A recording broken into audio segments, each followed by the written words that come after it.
Boas palavras para um bom dia. No penúltimo dia da nossa semana de Páscoa, e amanhã encerramos a semana e encerramos, por enquanto, o nosso Boas Palavras. Eu vou ainda comentar sobre a morte de Jesus, sobre a sua crucificação, sobre todo esse drama do Calvário, né? É um drama com todos os ingredientes de uma tragédia, né?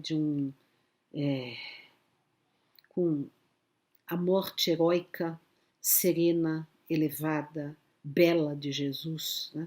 Aquele olhar de amor que se espalhava da cruz, aquele perdão que se sobrepôs à multidão de urrando contra ele, toda a postura dos poderosos que nenhum o defendeu, nenhum se importou com o seu destino, a indiferença do romano, a sanha dos fariseus, que eram justamente aqueles que ele mais atingia, né?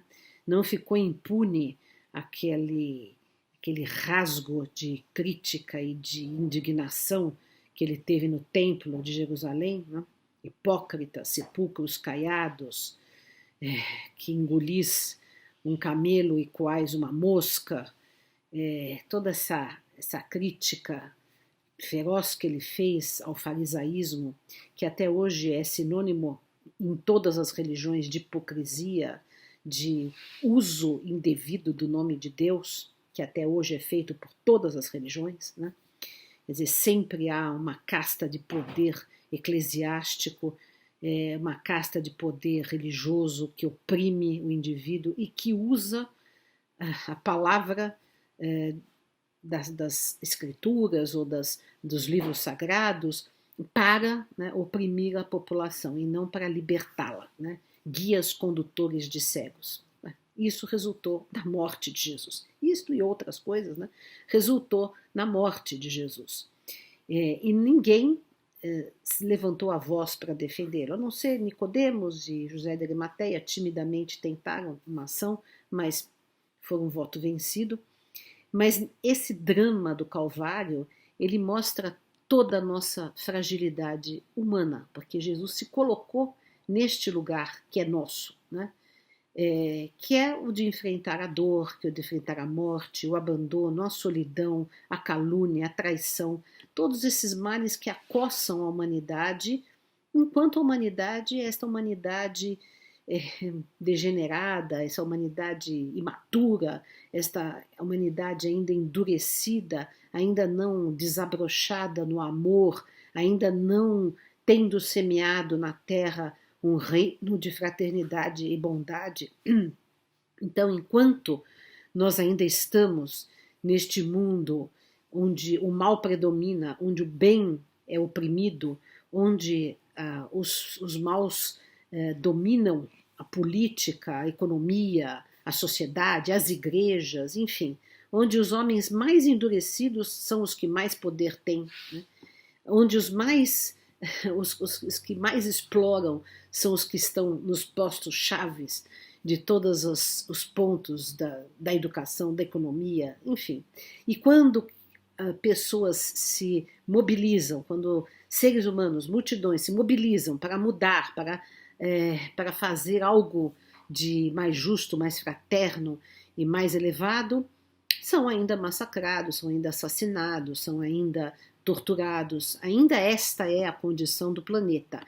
Embora não podemos desconhecer, não podemos deixar de reconhecer que progredimos também, né? Antes, na época de Jesus, nem se questionava a ideia de que era normal, comum, se torturar, se prender e se matar um prisioneiro. Hoje se prende, se mata, se tortura, mas pelo menos há muita gente que questiona, que critica, há muitas leis que tentam coibir esses abusos, enfim.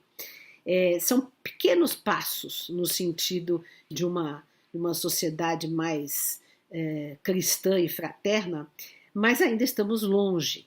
Mas o que nos salta aos olhos nesse drama do Calvário é a atitude de Jesus, né? É a atitude serena, altiva, nobre, que não significa indiferença, porque ele estava sofrendo, ele chorou no horto, né? ele chora na cruz, né? Ele fala, Pai, por que me abandonaste? Ele no horto fala, Pai, afasta de mim esse cálice. Então ele sentiu, né? Não é que ele era uma pessoa acima de qualquer sensibilidade ou sentimento. Pelo contrário, ele sentiu a dor, ele sentiu os espinhos na cabeça, ele sentiu os flagelos, ele sentiu sobretudo, o abandono daqueles que há poucos dias antes, o aclamaram na entrada de Jerusalém, no domingo de Ramos, dos apóstolos, dos discípulos que estavam ali do lado dele, né? De Pedro, que disse que nunca ia abandoná-lo, e depois, quando cantou o galo à meia-noite, ele já tinha negado Jesus 3 vezes. Né? Então, todo esse drama da solidão diante da morte, da solidão diante da calúnia, da perseguição, da tortura, é assim, Jesus reuniu neste momento do Calvário tudo aquilo a que o ser humano, individualmente, coletivamente, está submetido neste mundo o tempo inteiro. Em algumas fases, menos, mais, em alguns momentos, individualmente apenas. Às vezes você está em solidão, às vezes você é traído, às vezes você está doente, às vezes você está à beira da morte, às vezes você é abandonado, né? Todos nós, né? Então, Jesus justamente reuniu todas essas circunstâncias nesse momento para mostrar a atitude de elevação, de perdão, de serenidade, de paz íntima, né?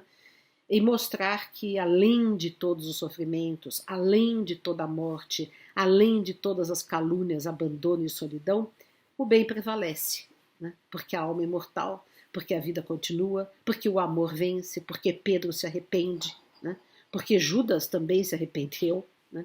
Embora tenha tido um fim trágico, mas como sabemos que a vida é imortal, ele também depois certamente se regenerou, se iluminou também.